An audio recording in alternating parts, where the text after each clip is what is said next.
drumline is a group of percussionists in the marching band. It's, for us, it's a group of snares, tenors, and bass drums, along with cymbals, that provide the pulse and the heartbeat of the Spartan Marching Band. This is my second year on the drum line. I play cymbals. I'm a freshman in the drum line this year. I play the snare drum. The dedication is enormous. I have put in so many hours to this activity to get to where I am. Keep those really tight now. The band rehearses a lot. Make sure it's, exactly 6 couplets. They learn music, so I write the music for the drum line, along with a couple of the graduate assistants we have. Just make sure I get a couple of those scores back. We write the music, then the students have to learn the music and memorize that. That's it.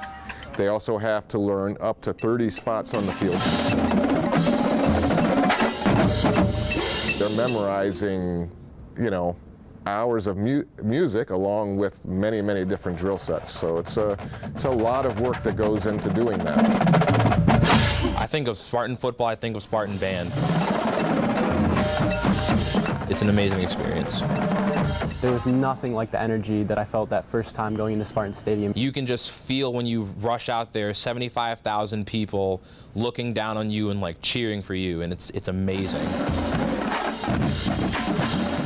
I think every week is the time to shine. The fact that all the students know students at Michigan, and because of the natural rivalry that exists there and all other things, I believe that there might be a little bit extra in this week.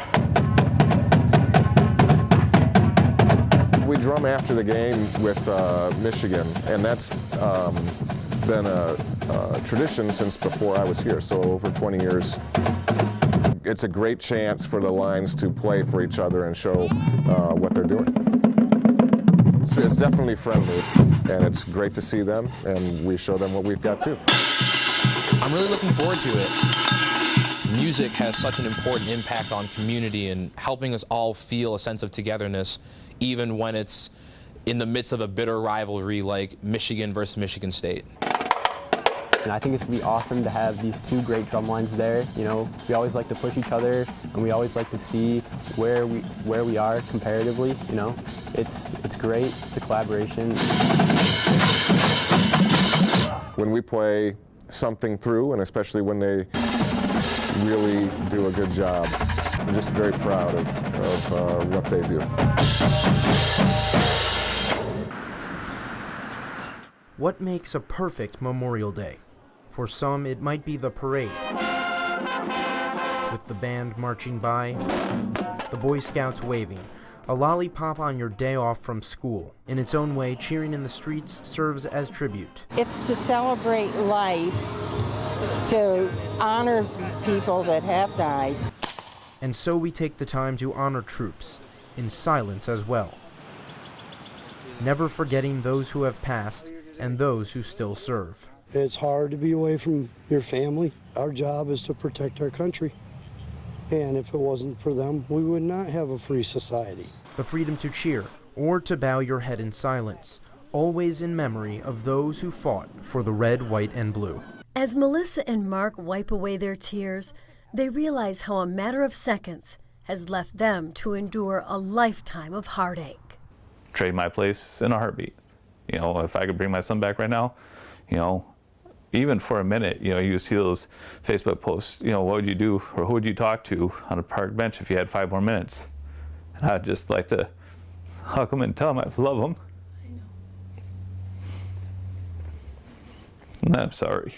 In schools across Michigan, we expect the shuffle of feet and endless chatter. 1, 2, 3. But never this. Complete silence. That's because the students at St. Patrick's Catholic School are focused on something that hits close to home. Tornado preparedness. Our knees up and our head down for glass and other heavy stuff doesn't hit you. After this morning's assembly, Emma Hanswitz and her 5th grade classmates participated in a school-wide tornado drill. St. Patrick's is in Portland, where a tornado ripped through town last June, And school principal Randy Hodge says his students remember. You could have heard a pin drop. I did not hear one student say a word, and they knew and understood that this was a real event that can happen. 1 minute they were reading, and the next, out the door, headed for the school's basement floor in silence. We tried to do it in less than 2 minutes. It could take a few seconds before that storm hits you, could take a few minutes, but every second counts to save lives. Definitely slips, trips, and falls. Slips, trips, and falls. Susie knows only too well about that scenario. Her own mother, Betty, suffered a couple of falls and eventually died in April. For people 45 to 64 years of age, falls are the #1 reason people end up in the emergency room every year. Millions of more are seriously injured, and the medical costs associated with falls, $30 million a year. But for people 65 years of age and older, falls are the #1 cause of accidental deaths.